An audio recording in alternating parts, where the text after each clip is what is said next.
Well, welcome back to World Unity Week. My name is Ben Bowler of Unity Earth, and it is my privilege and honor to be sitting down with the one and only Miss Audrey Kitagawa. Audrey, welcome back to World Unity Week. Thank you. Thank you, Ben. Audrey has been a co-convener, a sponsor, a keynote speaker, and has blessed us enormously since the inception of World Unity Week. So we're truly honored to have you back. Audrey is the president and founder of the International Academy for Multicultural Cooperation. She is president of the Light of Awareness International Spiritual Family, chair of the Anti-Racism Initiative, chair of the Gender Equality Working Group, and a member of the Advisory Council of the G20 Interfaith Forum. Audrey is the former advisor to the Office of the Special Representative of the Secretary General for Children and Armed Conflict at the United Nations. Audrey has a much longer bio than that, but that is just the beginning of an introduction to someone who is truly extraordinary and unique and doing such powerful and important work in the world and brings such light to every space she enters. So we're very grateful to have you with us, and we look forward to hearing your sharing, Audrey. I know you've prepared a presentation or a beautiful talk on truth, beauty, goodness, our theme for World Unity Week 2025. So we look forward to hearing that. But Audrey Kitagawa, welcome back to World Unity Week. Well, thank you so much, Ben, for this privilege to share during this 2025 World Unity Week.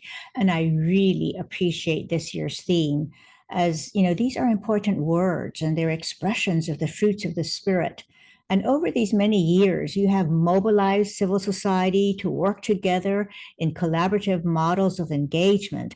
And it has just been a huge buffet of richness and beauty and truth, and all of the wonderful hearts coming together to share together in those moments of time of just love. And the purity of all that has just been amazing, Ben. And I really thank you for being the mobilizing force to be able to bring forth that kind of beautiful energy. So, this is an important model that you are demonstrating. And it constantly reminds us that we are one human family. We're all existing in the unified field of divine love.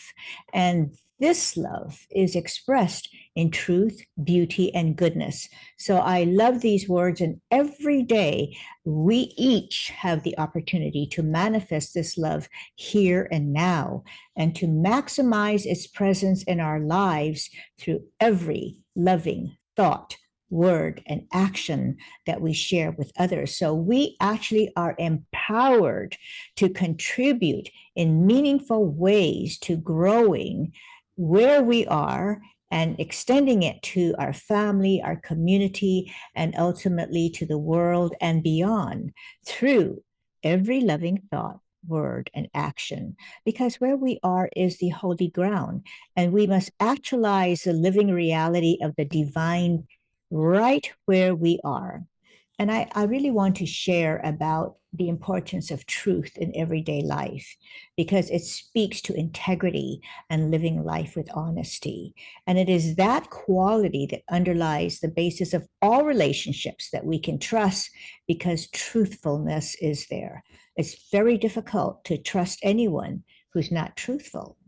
And when strong doubts exist that a person is not trustworthy, that distrust permeates all aspects of the relationship, which can't proceed very far. So you cannot cultivate intimacy or sound friendship or a strong relationship of any kind, whether in the workplace or at home or in friendships, because trust is the foundation upon which sound relationships can be cultivated, developed, and grown. And truth, therefore, is the seed from which all fruitful relationships and engagement with each other takes place. So, speaking the truth And communicating in open, respectful ways is one of the important values which the International Academy for Multicultural Cooperation embraces. And, a great master walked this earth over 2,500 years ago, and he said, "Know the truth, and the truth shall set you free." And such is the power of truth, Ben. It unshackles you from destructive habits, which has horrible consequences that lies and the lack of integrity brings about in our lives. So the authentic self lives in truth, is beauty, goodness, and love. And when we live truth, speak truth, think truth, our lives and how we live it reflects that which is within us, which is the authentic divine self. So we must all draw strength from the example of truth tellers throughout history. Really courageous men and women who spoke the truth, inspired social and policy change, and protect human rights.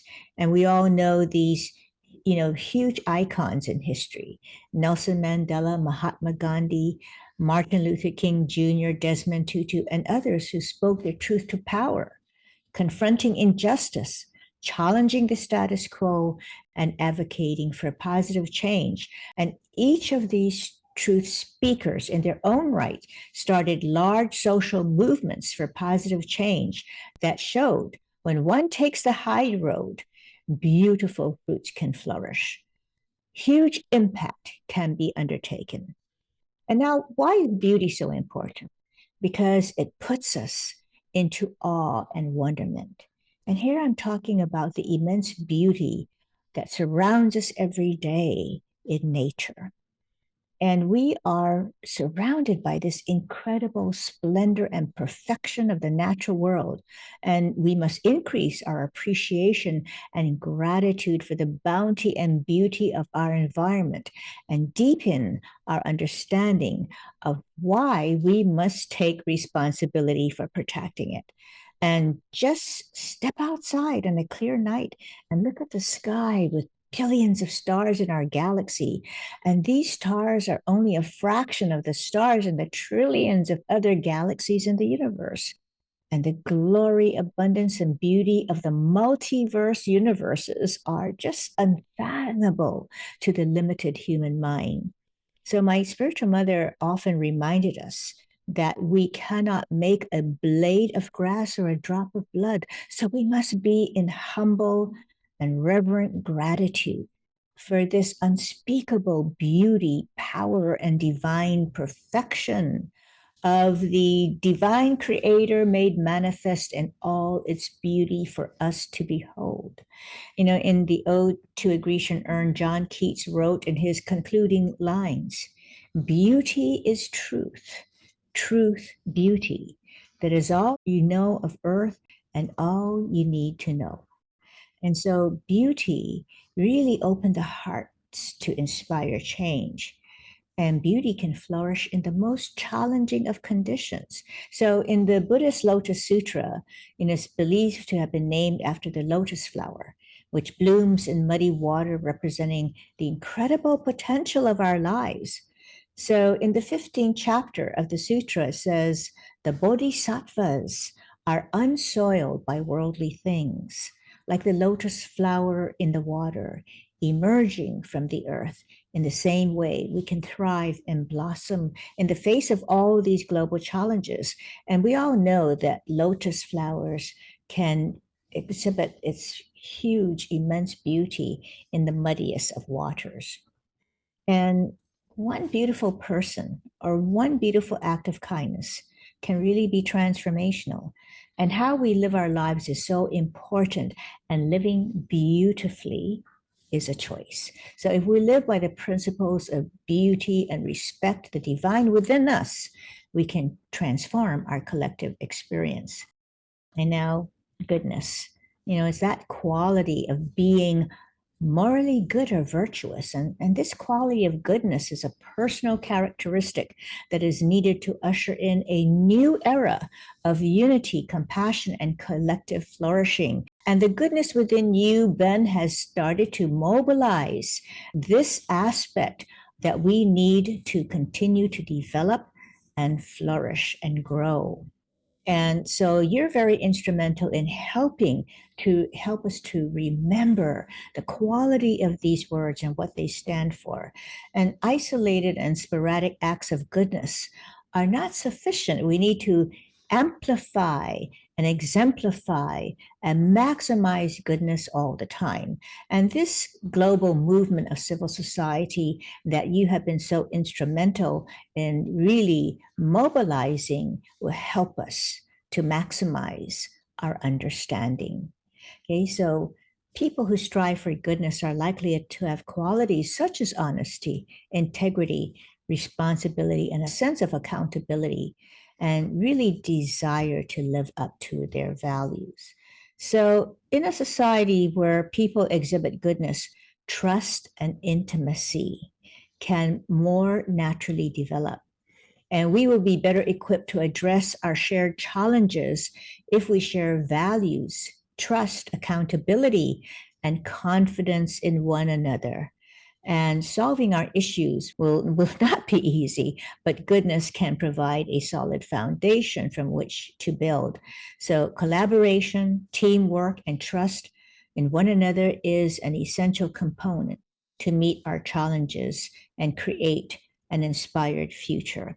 So, truth, beauty, and goodness, Ben, are manifestations of love that are expressed in many ways. And I have just named a few. And the diversity of the expression of these spiritual values is important because love in all its forms is needed in the face of our diverse global challenges. And the myriad forms and expressions of love add to the rich tapestry and repository of divine wisdom and truth from which we can draw strength and inspiration, which we really need all the time. And love can be expressed in our daily lives in the smallest acts of kindness. And each loving word and every act of kindness adds to the cumulative upliftment of humanity and can have a very powerful ripple effect that touches others and can move them to honor the truth, beauty, and goodness in themselves and others. And as we honor our own lives and cultivate our connection to the divine, we can each do our part in this emerging era of unity, compassion, and collective flourishing by sharing our truth, our beauty, and our goodness with loving thoughts, loving speech, and loving actions. So thank you so much, Ben, for this opportunity to be able to share. Thank you. Wow. Thank you, Audrey. That is absolutely just magnificent.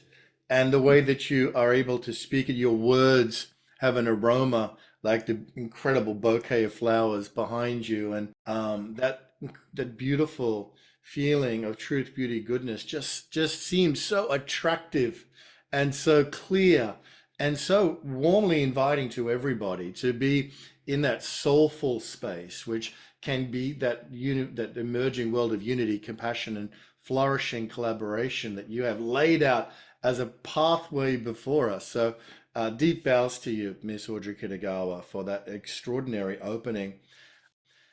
One of my questions may be for you, Audrey. You're in a very unique position with your connection to global affairs, your multiple dimensions that you are working in, from the spiritual through to the diplomatic spaces. Perhaps I could ask you a question that may be a little challenging, but one that I think is important, which is why you've just laid out this magnificent, interrelated, beautiful culture of what we could be, of what we are becoming, of what the invitation is, the promise is, and the potential is. But if we look at today's climate, and it's not just one political movement necessarily, generally speaking, why do you think truth is under attack so much in today's world? Why are we in such a philosophical mess when it comes to knowing truth, speaking truth, seeing and recognizing truth, agreeing on what is clearly true? Why do you feel, Audrey, occupying your unique spiritual and intellectual perspective, that truth globally is under such attack at the moment? Oh, because first of all, never underestimate the importance of choosing enlightened leaders because they have such a huge role to play to, put the country on a sound, ethical, moral footing or not.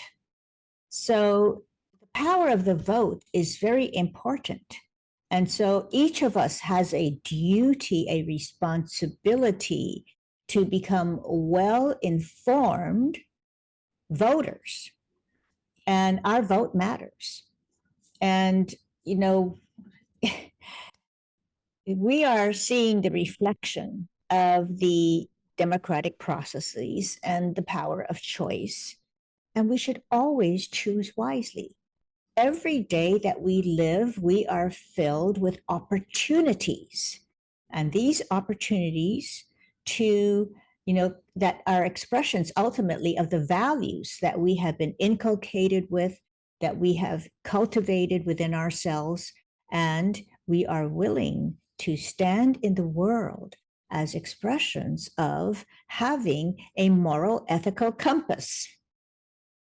And if we educate ourselves and if we dedicate ourselves to the development of our spiritual lives, then we would know better, truth from falsehood. But we already have what is called a conscience. And that conscience already directs us in daily life within ourselves, within the choices that we make, and in our relationships. So, earthly life is very short. So, we have to choose wisely because if we do not choose leaders who demonstrate a moral ethical compass, and that moral ethical compass includes being truthful. And, we're not electing leaders who are, you know, known to be liars. uh, this is part of our responsibility because we then face the consequences. All right. That is a karmic law. What you sow, you reap. So, the importance of educating ourselves and cultivating proper values and knowing the importance of truth, because truth is the foundation of all of our relationships. If you can't, have a truthful, trustworthy person in your life, then you can't have a solid relationship. And, the George Shultz was the former Secretary of State in the world of diplomacy said, trust is a currency of diplomacy. And we see that trust levels in the political arena, in global affairs, has seriously deteriorated because, you know, we're not in an environment where trust can be cultivated. And I said early on that truth is an important component to be able to build trust. So therein is the basis of all relationships, truthfulness. Hmm. So we have gone astray from the truth. Just being able to tell the truth and not create fictions Mm. that promote your own self-interest and, cause harm to others who are innocent bystanders and destroy their lives. So we have great responsibility where we are as an individual in society and whether you are leading a country, leading your family, and leading yourself. Hmm. Beautiful. Well, thank you, Audrey. This is why we're in such a mess because we've created fictions that have taken us far away from the truth. I wonder to that end, I wonder if,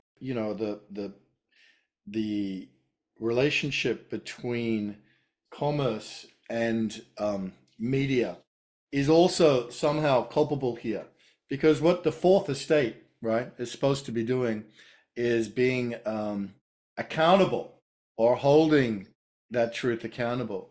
And just, I suppose, media over the last 50 years has, in a way, kind of devolved. The technology has improved, but in so many cases, the quality has gone from uh, having a high value on truth, Audrey, to having a high value on ratings. And they're not necessarily the same thing. I mean, this is a part of our human nature, which we have to also acknowledge, that there is in the human society a desire for the spectacular and for the extreme and for the, the dramatic in a way. So that what journalism is now sort of in so many ways become opinion pieces, and less about what's factual and more about what's exciting and salacious. And so just to, lay it on the table too, that it's not just that in some senses the political movements are results as much as causes of the shift away from the value on truth that has happened through the media. So in the light of that, Audrey, the consciousness raising that you talk about of the individual by doing the spiritual work to practice is so important too, for those in the media, or for those telling stories, or filmmakers, or authors, or in the whole range of different media that exist, for us to be able to celebrate truth and its beauty and its goodness, and for us to realign our value back to true, beautiful, and good. It's a whole of society endeavor. It's not just something that we can lay at the feet of certain political movements, and it's something that ultimately we all have to take responsibility for, as you so beautifully outlaid in the beginning.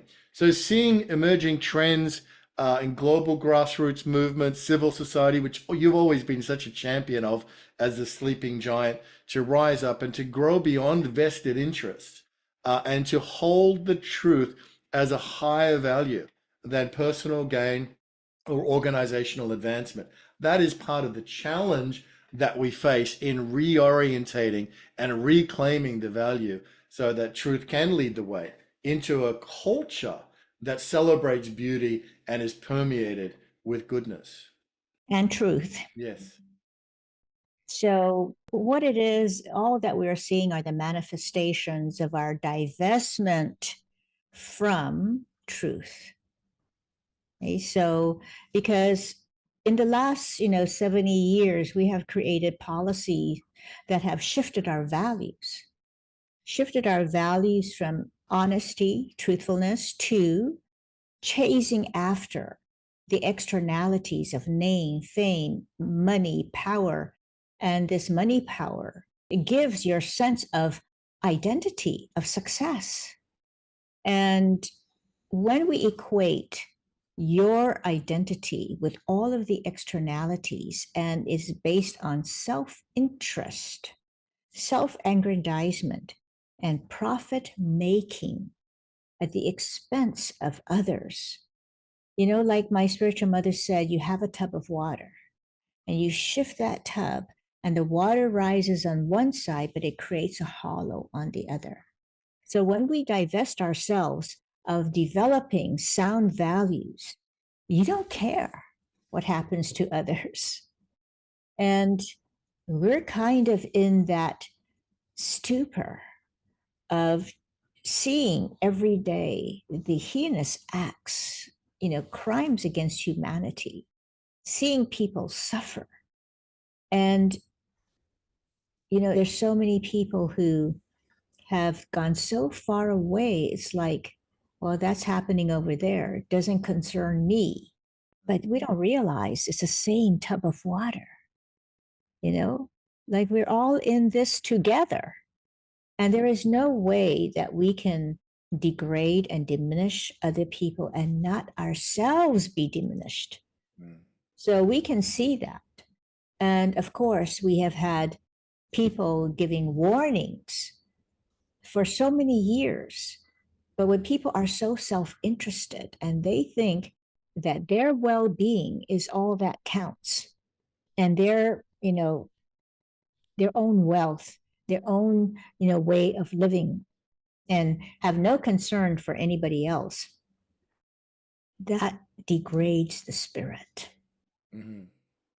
So you cannot treat someone with such cruelty and not feel that your own degradation, your own dignity is not diminished and touched because you're so wealthy, you have all the accoutrements of comfort, and you don't care how the rest of the world lives. So it really eats up your soul in this lack of caring and compassion and empathy, because ultimately, we mustn't think that all the suffering that we create through the deformation of sound values will not ultimately impact us. It will. Mm-hmm. Mm-hmm. Yes, and we are bearing the fruits of that as a society today. It's interesting as you're talking, Audrey, so many of the children's fables through every culture tell this very story, warning against greed and kind of separating ourselves from the heart. And yet here we are. So I know that you at the International Academy for Multicultural Cooperation are doing manifold projects and activities. One of them in the space of creating new media, telling uplifting stories, telling um, connective stories, and soulful spotlights on things that are happening around the world that are part of the solution, the emerging planetary culture of unity, compassion, and connectivity that you so eloquently described. And with the films that you make, you are producing works of beauty and telling stories of truth and goodness, Audrey. So this is, a part of where we're putting our focus and our energy and our resources into the emerging potential of what is possible as we realign around these transcendent values. Tell us about the what's happening at the International Academy for Multicultural Cooperation now, and what are the projects that you're excited about coming up over the next months and year ahead? Well, we have a very vibrant social media presence, and we do, in the very short videos, give messages of inspiration because we want to connect the hearts of people together and to give them inspiring stories of why, like, for example, we celebrate the International Day of Peace, why we honor mothers, why we recognize the different religious festivals and special occasions, because they all support the thriving of the human spirit. And you talked about the fables, Aesop's fables, for example, and what are they for little children to read? Moral lessons, about how someone saw this lion with the thorn in its paw that was suffering, and someone came along and alleviated suffering. That's compassion in action, and to frame it in a way where little children can understand. And so we should all refresh our childhood by reading Aesop's fables because they're all moral lessons. Lessons in compassion, caring for others. And so, why has Shakespeare endured throughout the centuries? Because Shakespeare is always posing the ethical dilemma, and how we come out of the ethical dilemma, how we deal with the ethical dilemma, and all of the agony and the decision making processes within ourselves when we're battling, self interest versus taking the high road. And so, these enduring stories of the moral juxtaposition of the good, the bad, the happy, the sad, and, really the egoic world that is full of self interest, and why it's so important to live life with humility, because the other is ourself. And how we treat the other is really how we're treating ourselves. When you see someone behaving very badly, it's more of a statement of who they are than who you are if they are, degrading you in some way. So at all times, it is incumbent upon ourselves to develop our inner self, those character issues and qualities that really help us to become better people. So the International Academy really stresses that how we work together and show the beauty of the human spirit in action. This is why we paid so much attention to the indigenous communities because they have sacred wisdom, Mm. and because their histories are so replete with degradation and genocide, whether it's cultural genocide, actual genocide, and the domination culture that was imposed upon them, and so that was a disconnect, to the sacred wisdom which they are the holders of. But we understand now that these dominant models that really decimate other people actually creates a decimation of wisdom and knowledge that can really guide us to understand how we must be in sacred relationality to ourselves, each other, and our environment. So this is a very important part of the work of the International Academy.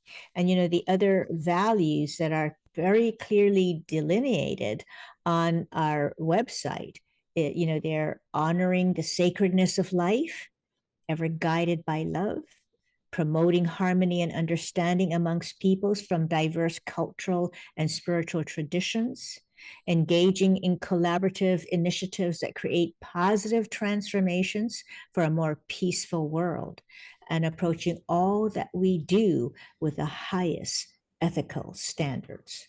That's very, very important to us. So we cannot abdicate the responsibility to ourselves to develop a moral compass and to live by ethical standards. And our conscience is that voice within us that always tells us when we're crossing lines that we shouldn't. Mhm. So, we thank God for the wisdom that's been implanted within us, embedded within us, called the conscience, to help guide and direct us. Hmm.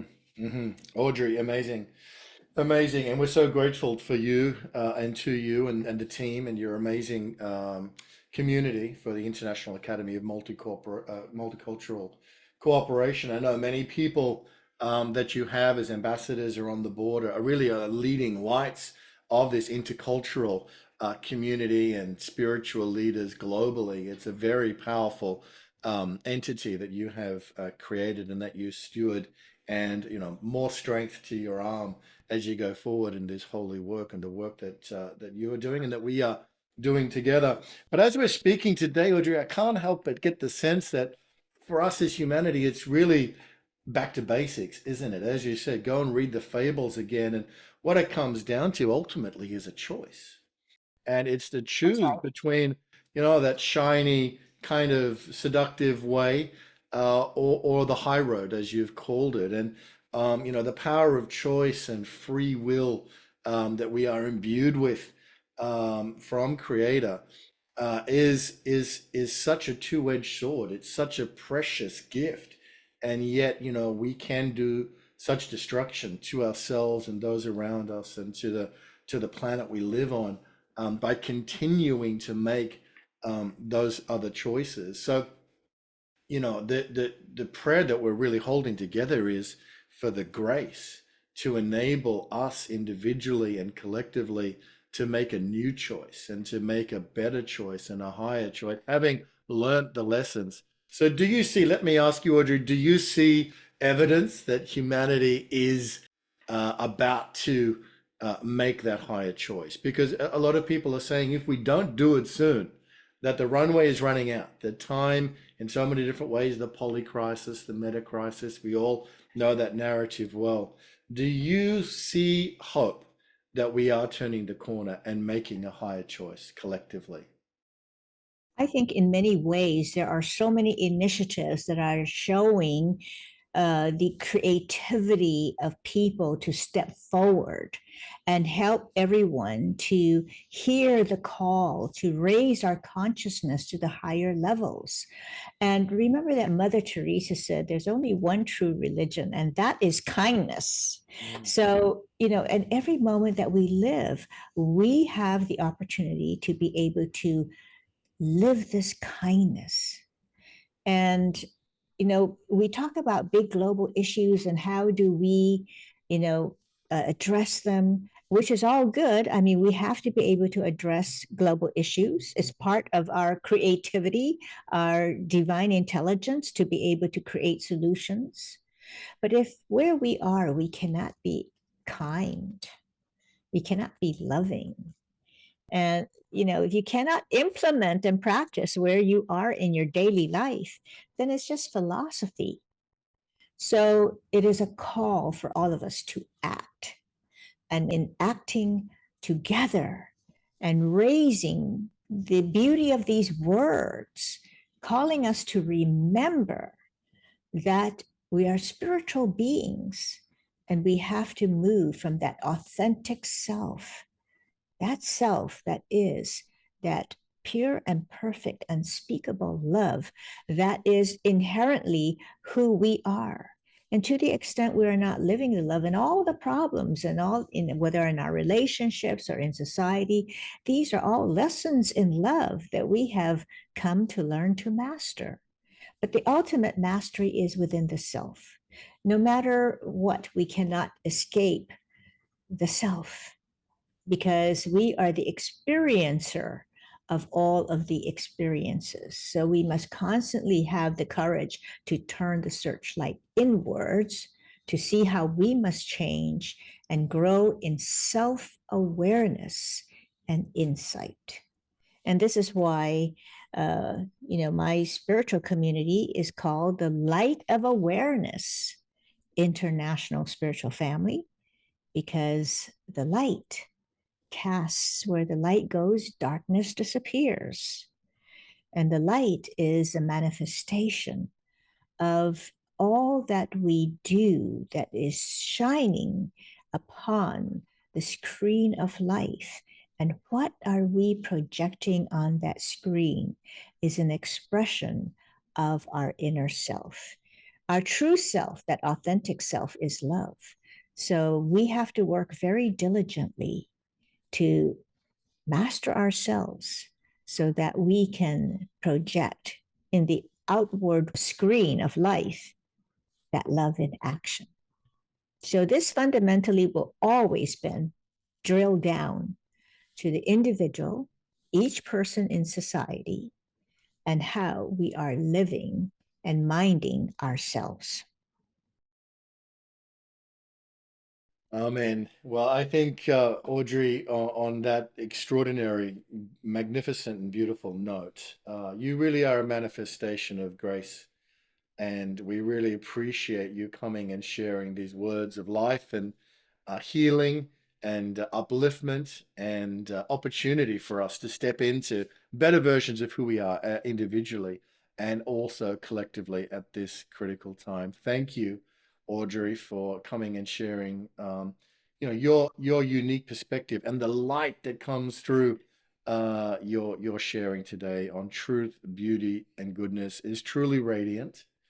And so thank you again for all of your blessings and support these many years for World Unity Week and for all that we are doing together as a global community. You are a beacon and a light to so many, and it's an honor to have you in our presence, Audrey Kitagawa. Well, thank you so much, Ben Bowler, and for all of the tireless work that you do. And, you are constantly being a connector in this magnificent web of Indra's light, the Indra's web, which each dot of light is a living consciousness. And the web represents our interconnection and our interdependence And you have been a powerful light in this web to help us all to raise our consciousness to unity, because in reality, we are all one. So thank you, Ben, for the important role that you play in helping to raise our consciousness to the higher levels and to speak the truth that that is who we are as divine spiritual beings and expressions of love in action. So thank you, Ben Bowler.